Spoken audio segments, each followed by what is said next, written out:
So it's a question I get a lot, especially this time of year, and that is, what are you using for homeschool curriculum? So I've shared my homeschool curriculum list in years past. I don't think I shared it last year because life was a little insane.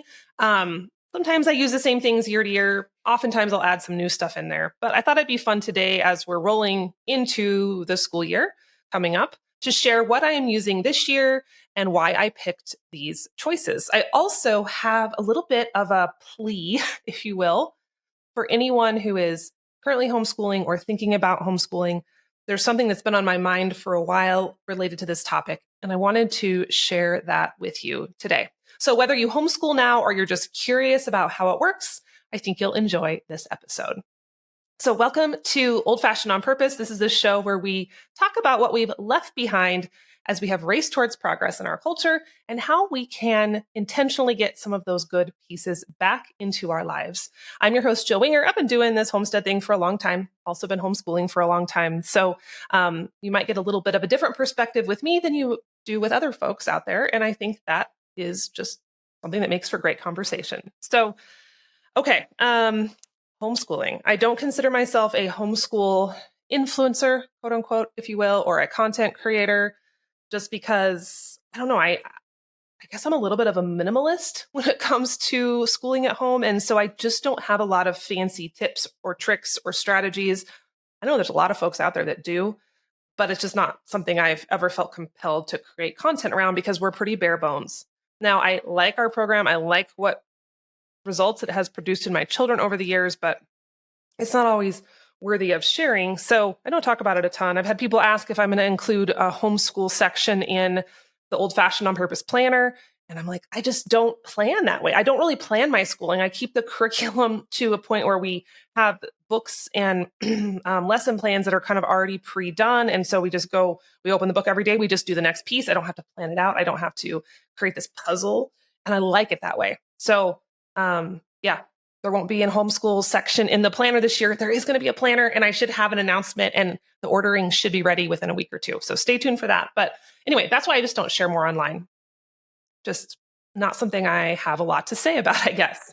Now, all that to say, I've been doing this for a while. As many of you know, I was a part of the original 1990s homeschool club. I was homeschooled myself, K through 12. And we have been homeschooling our children since my oldest was in kindergarten. So this was before COVID for us, before that whole shift in culture, and been doing this a while.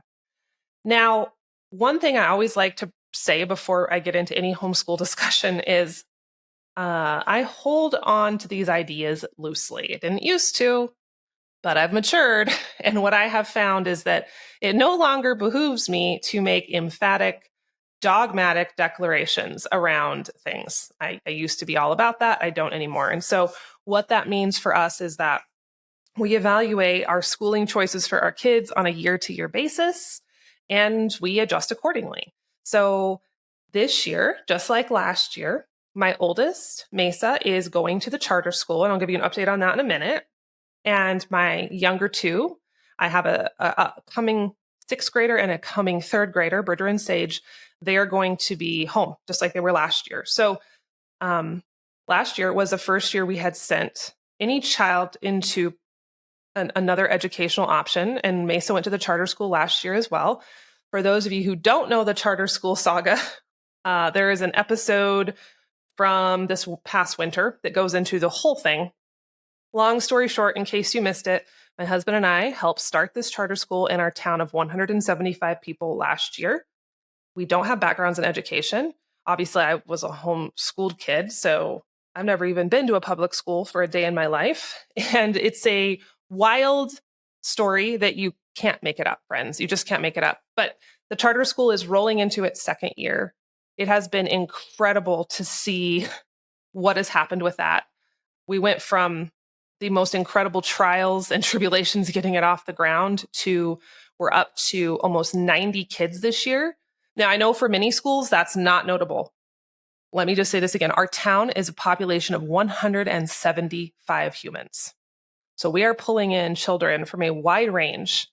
And to have almost 90 children in a town of this size is unreal.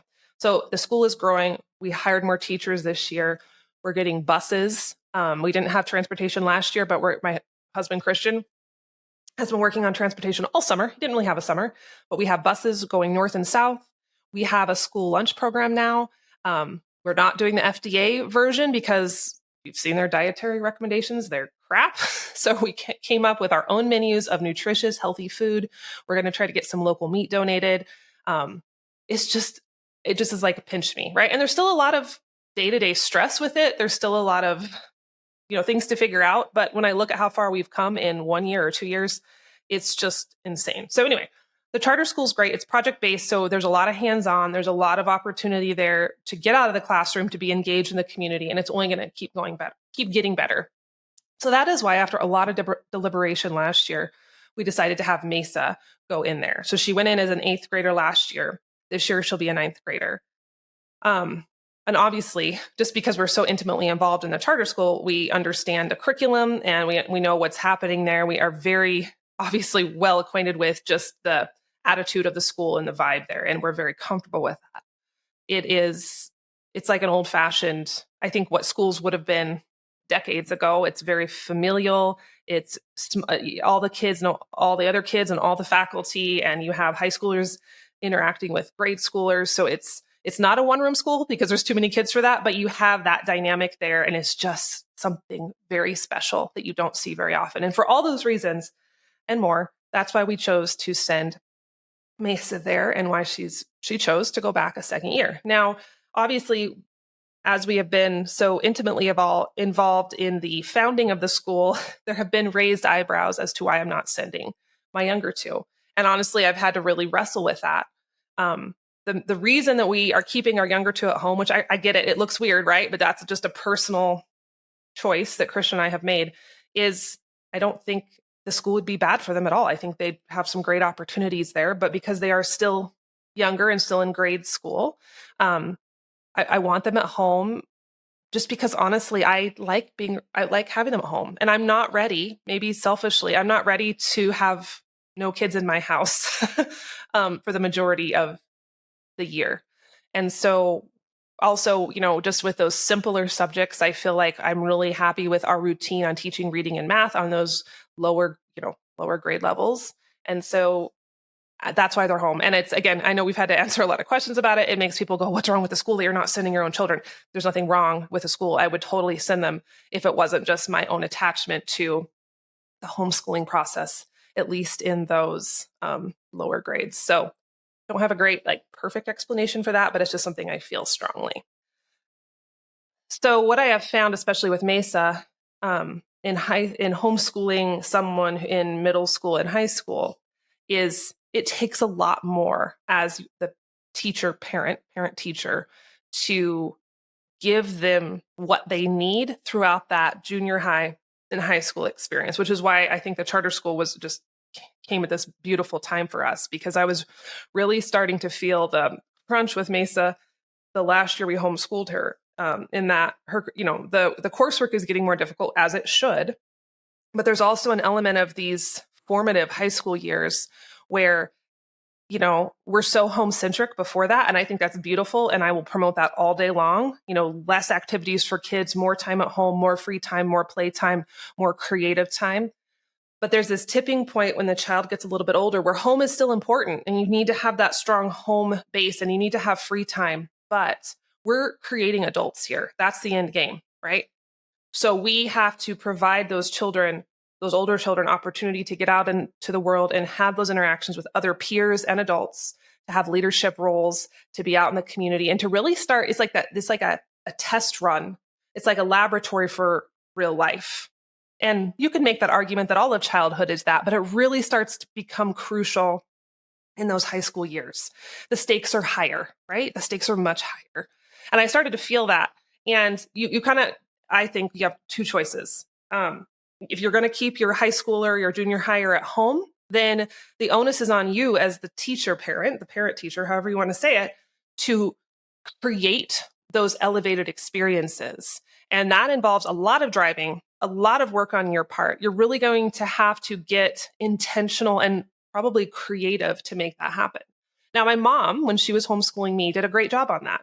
I volunteered crazy. I had so much volunteering and I had multiple jobs out in the community. And I was doing just so much extracurricular work that really set me up for success. And she was really good at tracking that and finding opportunities. And I would apply for a ton of scholarships and a ton of different recognitions and awards. And by the time I made it to college, I came to college, like my instructor talked about it for several years, like this resume, this thick resume, if you will, of all the things I had done and accomplished and achieved and created in high school. And that's fantastic, right? And homeschooling gave me the freedom to do that. And as I was looking at our own schedule, as I'm rolling into that with Mesa, that phase of life, I'm like, oof, we have a different schedule than my parents did. We own multiple businesses and we have a lot of irons in the fire, which provide lots of opportunities for our kids that other kids may not have. And I'm grateful that they have that. But it also limits the amount of time I can drive children to activities, and I can create those activities and I can create those extra dynamics. And so that's why we chose to put her in the charter school, because there's a lot of that happening organically at the charter school. I can be there, I can support her, we can cheer her on, but I'm not having to be the creator of all those things. So I need to finish that thought. There's two choices. You can create all of those opportunities yourself as a homeschool parent, and it's a heavy task, but it's doable if you commit to it and you have time.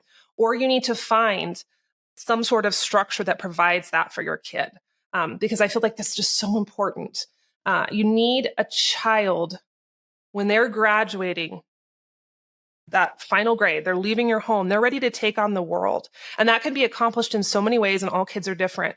But they need those experiences now. That those 4 years of high school and those years in junior high are crucial. And another piece of this, which is a little bit stickier to talk about, they also need peer interactions, even with frustrating peers.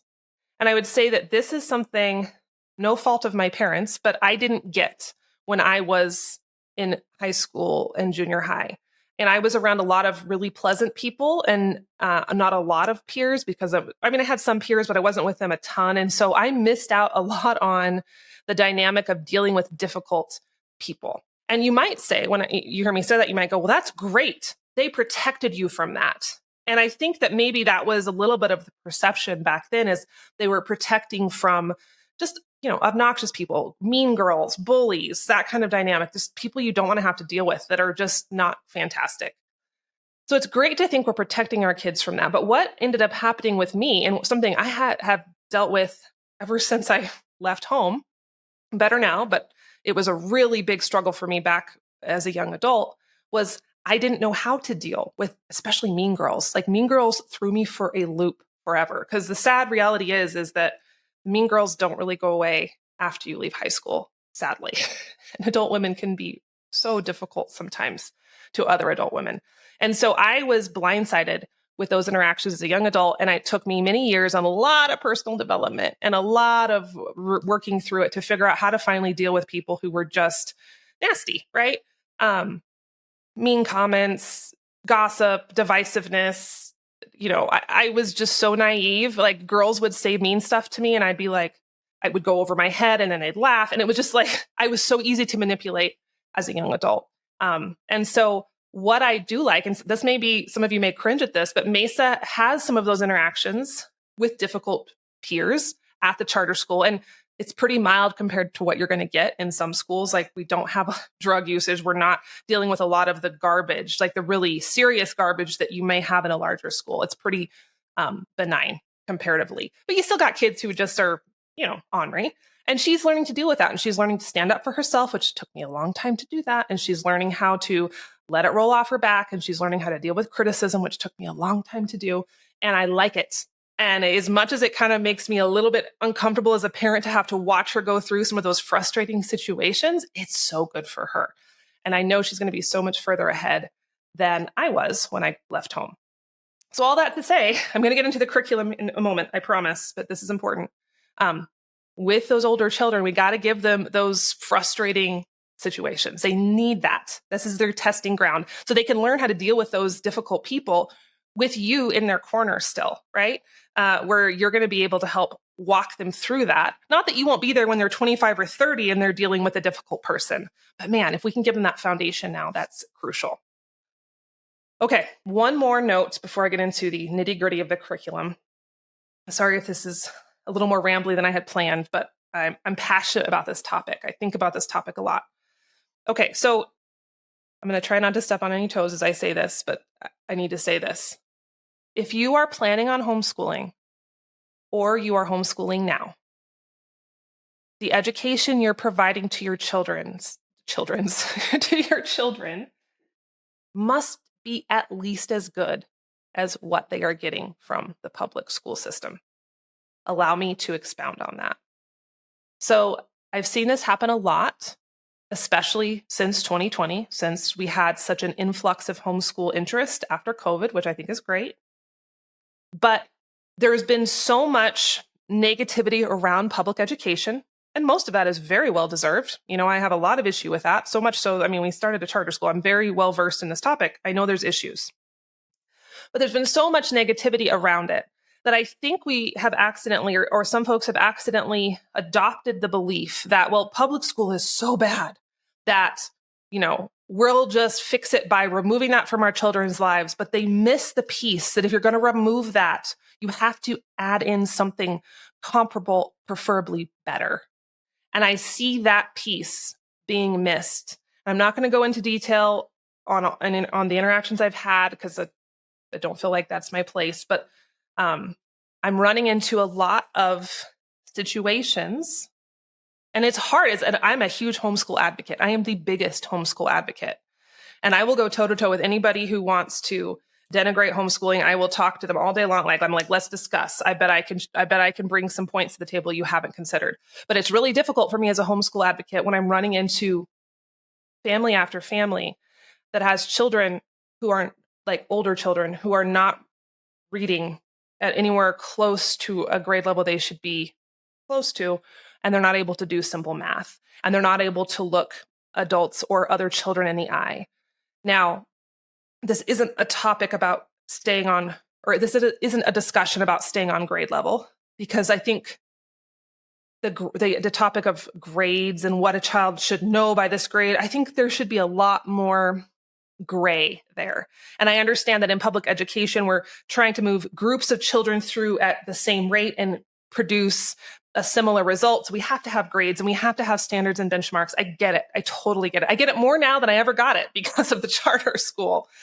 But one thing I love about homeschooling is we have that liberty to go, okay, this child is not as strong in language arts. So I'm not going to freak out if they're not reading exactly the same as maybe another child their same age. I'm going to give them time. I'm going to let them blossom into their strengths. We're going to continue to work on that, maybe that weak reading point, and I'm not going to lose my mind if they're not perfectly on grade level. I think that is a healthy perspective. I think that is so wonderful for children because children are not the same. They don't all learn the same. That's not what I'm talking about. What I'm talking about is when you have a 16-year-old who can barely read a third grade book, or you have a 15-year-old who cannot do fourth grade math. Friends, and I'm not talking about neurodivergent children, these are neurotypical. We can't do that. And it's not that we don't have to worship academics, and not every kid is supposed to go to college, all of those things. But if we're going to homeschool our children, we have to give them the tools to be a functioning adult. And part of that is reading and writing and doing simple math and being able to carry on a conversation with another human.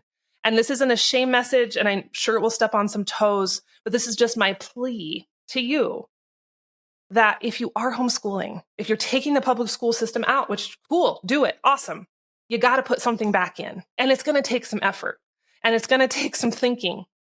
Kids are different. You're going to have to work with your child's learning style and their strengths and their weaknesses, which is one of the beauties of homeschooling.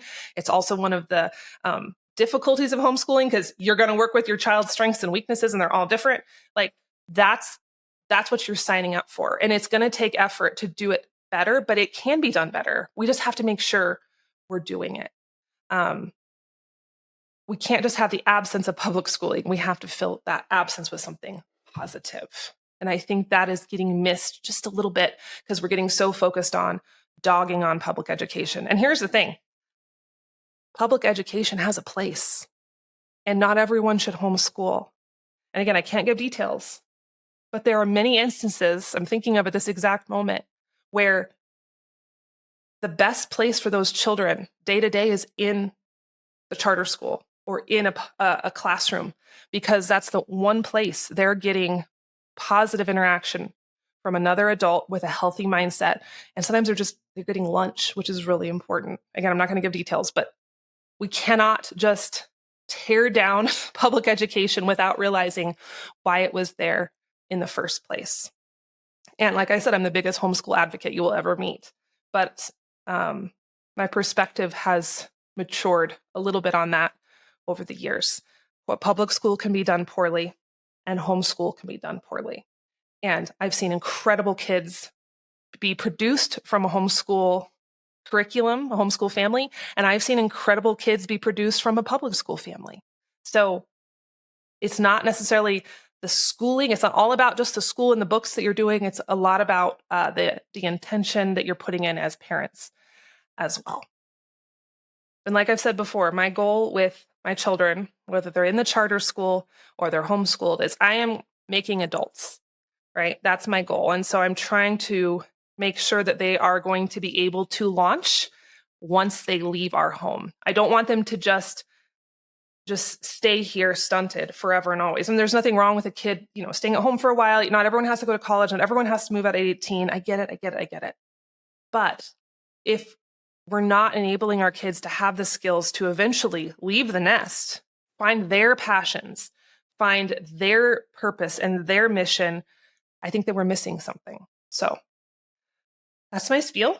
And I just have had a lot of learning and revelations around education over the last couple of years. And who would have thought my little homeschool self would know way more than I ever wanted to know about how public schools work. And I keep saying public schools because I didn't know this 2 years ago. A charter school is funded publicly, right? So it's a public school, but it has more liberty to do things in a different way than a regular public school. So I kind of use those terms interchangeably. Our charter school is free to go to. It's publicly funded, but it's different than the other public schools in the area. So that's why I'm using those words. It's a little confusing. Like I literally had to Google it 2.5 years ago or 2 years ago, when our friends were like, I think we're starting a charter school. Do you want to help? And I'm like, Google, what is a charter school? So anyway, just sharing that knowledge in case you were in the dark like I was. Okay, so let's get on to the curriculum, because that's probably why you're listening to this instead of hearing my sermon. So some of these curriculum choices are ones I've used in the past. You have potentially heard me talk about them before. Some of them are new. Well, let me just kind of walk you through why I like them, why they fit into my minimalist homeschool plan. And so this is going to be for my third grader. We'll start with her and I'll talk through my third grade curriculum, and then we'll go into my sixth graders curriculum. Some of them are crossover, so try not to be too repetitive. So math.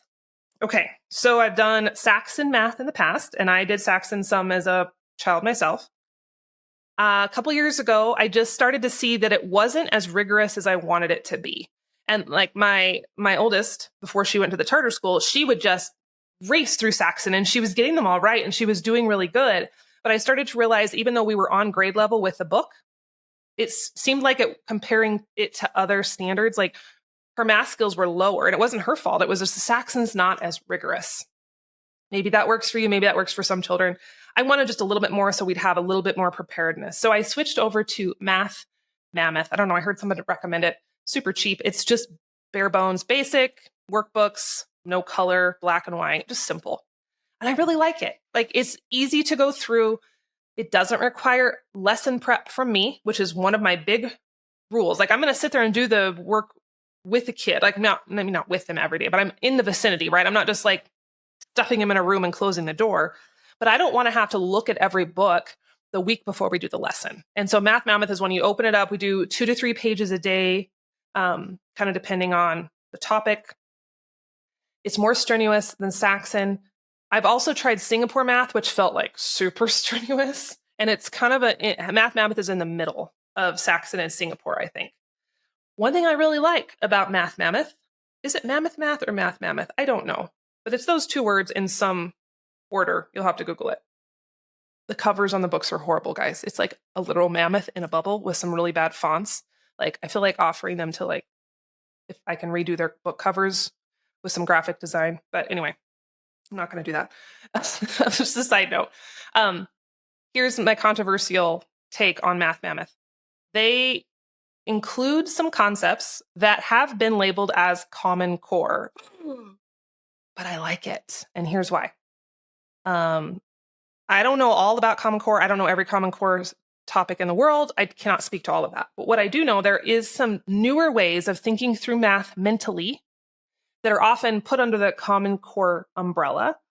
And people will make fun of them online. I've seen people literally have like viral Facebook posts making fun of these concepts. Cool, whatever. Those concepts, not all of them, but some of them have enabled my children. They do math in their head faster than I do, even when they're like first and second grade.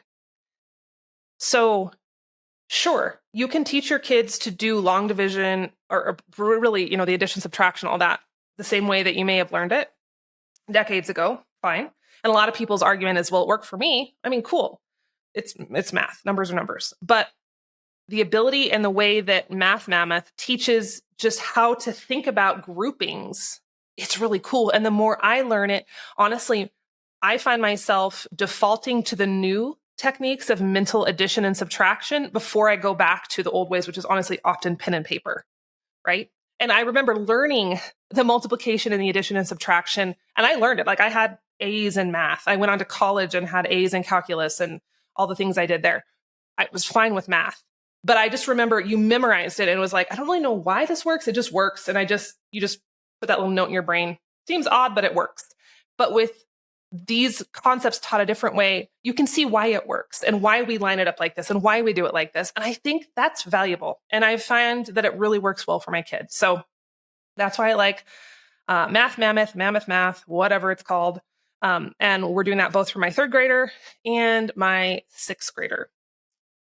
Okay, so language arts, the big one. I really hit language arts hard. I find as a homeschool teacher, also, I have a propensity towards language arts. Like, I feel like people usually are one or the other, right? You're either a math science person or you're a language arts person. I've always been a language arts person. It's my natural gifting. I love writing. I read very young. It just flowed for me. But funny enough, it's so hard for me to teach it. I'd much rather teach math or science than language arts. I don't know if that's normal for other homeschool moms, but it's true for me. I think it was because it came naturally for me. So having to slow it down and break it down into here's this rule and here's that rule, it feels painful. Also, the English language is dumb and there's so many exceptions. It drives me crazy. And if you've ever taught a kid to read, it's all fun and games for the first year and all the letters make sense and all the sounds make sense and, silent E and all the letter blends and it's just like super logical. And then it all falls apart. It all falls apart. And it's like, okay, well, there's this exception. And also this one and this one and this one and this one and this one. And I told you A says here, A here, but it doesn't actually say anywhere else. And all these words look the same, but they all are pronounced different. And honestly, it gets to, a couple years in, I'm just like, your kid, just read some books and hopefully, all those pieces will come together. And they do. But it's just funny because when you start out really logically and organized teaching reading, the English language doesn't let you stay there for very long. But anyway, I use a number of things for language arts because, again, it's really important to me that my kids read well, understand what they read, and write. Writing is something I really prize because writing is how we organize our thoughts. And even if they don't want to write books someday, they don't want to have a blog like I do, I want them to be able to organize their thoughts through writing. So learning language arts through literature is kind of our foundational curriculum. And I did that as a kid. I really like it for my kids. It doesn't take a lot every day. It doesn't require lesson planning. It's a little bit of everything. So they take a literature passage, then over the course of a week, you break that passage down and they'll sometimes pull out punctuation or grammar or vocabulary or writing or sentence structure. So they just use that passage to inspire all the other pieces. Now, learning language arts is sold as a complete language arts curriculum. I do others in addition to it. I don't feel like it's sufficient in and of itself. So my sixth grader and my third grader will be doing their own versions of learning language arts. There's different books for each level. They're also going to both be doing their corresponding levels for All About Spelling, which is just a really solid spelling curriculum. Spelling is important to me. I know we have spell check. I still want them to know how to spell things. And so All About Spelling does a really good job of trying to make spelling and language rules as simple and logical as possible, with all of the exceptions I just mentioned. There's still that to take in mind, but they do a good job of trying to compartmentalize it and make it easy to remember and understand. And so we'll do all about spelling every day. We do learning language arts every day. For my third grader, we're also going to continue to do Explode the Code. We're in kind of the upper books on that. We'll finish that this year. Explode the Code is a phonics program. That's where she learned to read. We started with Explode the Code and we started going from there. We'll just finish it out. And at this point, it's sentences, it's some vocabulary, it's learning different letter blends. There is some crossover with All About Spelling, and there's going to be crossover with learning language arts. Doesn't bother me. Like the more the merrier with language arts at this stage. My sixth grader is going to be doing Good and the Beautiful creative writing, which is new for us. I've tried a number of writing curriculums over the years. I still feel like that's the one spot where I don't have a book I just love. I'm always kind of looking. Sometimes we do a DIY writing where I'm just letting them free write, or they write a book report. We have tried the Institute for Excellence in Writing with him a little bit. I did that a lot with my older daughter. It's okay. I mean, I went through it as a child. I actually was in one of Andrew Pudewa's classes before he became famous. Again, I had a propensity towards writing. And even then, I kind of hated it because it just feels so strenuous. By the time you complete an essay, it feels like it just took a million years. And so I like pieces of it. I still pull in pieces of it, but I don't like it verbatim. So we tried writing strands last year with my son. I didn't love it. It just felt, I don't know, too open-ended. So we're going to try Good and the Beautiful creative writing. I like the prompts. It looks inviting. We'll see. I'll let you know. Both him and my daughter, third grader and sixth grader, are going to do cursive. So my sixth grader, he started cursive last year and the year before. So he's been doing it a little bit. We're just going to continue on. It's not that I make them write everything in cursive, but I do want them to know how to do the basics and read documents written in cursive. And my third grader, she started cursive last year, which is a little earlier than I normally have them do that, but she just thought it was so fun. And she did a whole cursive book. She asked me to order it for her, and then she did it on her own without me telling her. So it's more of a fun thing for her. And then my sixth grader is going to be doing typing. He can type a little. That's one weakness that I have in my program is we haven't done as much typing. And that's one thing in a public school. Those kids are typing real early because they're submitting everything online. They're doing everything through Google Classroom or whatever. So I'm not saying that's wonderful, but I'm saying that's the facts of life. That's how it works. We live in a computer-based world. And so with homeschool, I'm still having them handwrite a lot. Handwriting is still important to me. They need to have good handwriting. They need to know how to spell without spell check. But honestly, I slacked a little bit on typing with him. I slacked a little bit on typing with my oldest Mesa. So she really had to catch up last year when she went to the charter school.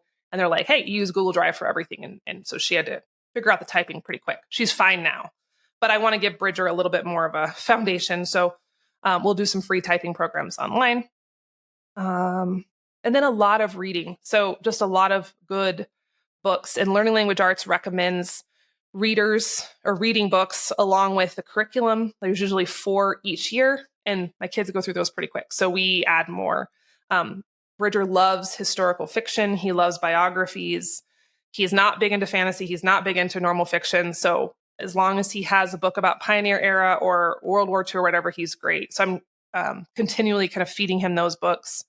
Stage, she really took off with reading at the end of last year. So she's been doing Magic Tree House. We got some of the Good and Beautiful reading books. They were on sale. I don't know if she's going to like them or not, but we have them.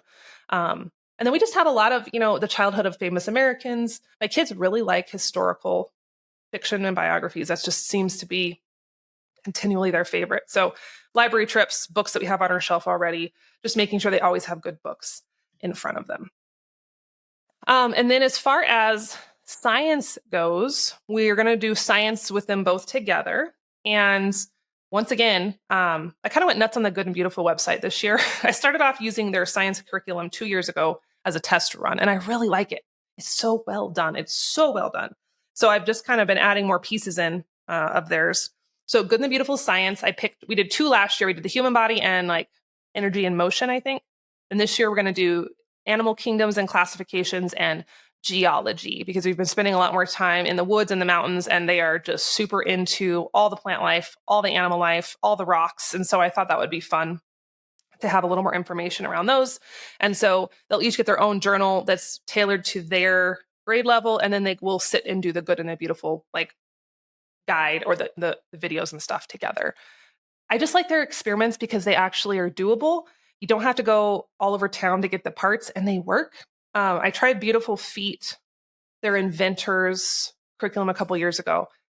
Didn't love it. Didn't love it. It was kind of strenuous to follow, and the experiments that they would recommend just didn't really work. And it's so frustrating when you're trying to teach kids a scientific concept, and it's just like, oh, well, that didn't work like it was supposed to.